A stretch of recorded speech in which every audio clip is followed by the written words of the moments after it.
రాయచోటిలో మాయమైన 104 ambulance వాహనాల చోరీ కేసును పోలీసులు ఛేదించారు. మున్సిపల్ ఆఫీసులో క్లర్క్గా పనిచేస్తున్న నరసింహులు వాహనాలను అమ్ముకున్నట్లుగా పోలీసులు వెల్లడించారు.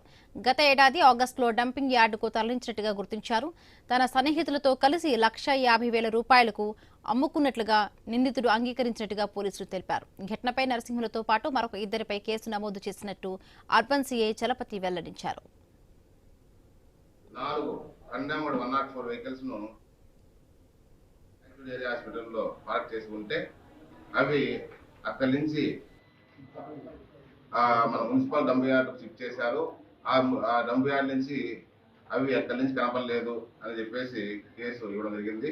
హాస్పిటల్ ఆవరణను క్లీనింగ్ లో భాగంగా మన మున్సిపాలిటీలో పనిచేసే రాయచోటి మున్సిపాలిటీలో పనిచేసే F1 ట్రక్ ఎర్రగొట్టు నరసింహులు అనే అతను డిఎంహెచ్ఓ గారి యొక్క మౌఖిక ఆదేశాల మేరకు ఆ 404 వెహికల్స్ ను రాయచూరు డంప్ యార్డుకు తరలించడం జరిగింది. జేసీబీ ద్వారా తరలించిన తర్వాత వాటి గురించి ఎవరు పట్టించుకోలేదు.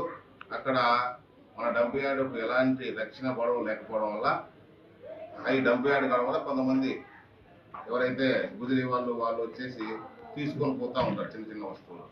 ఆ విషయాన్ని కూడా సదరు నరసింహులు డిఎంహెచ్ఓ గారికి కన్సర్న్ అథారిటీకి చెప్తాడు.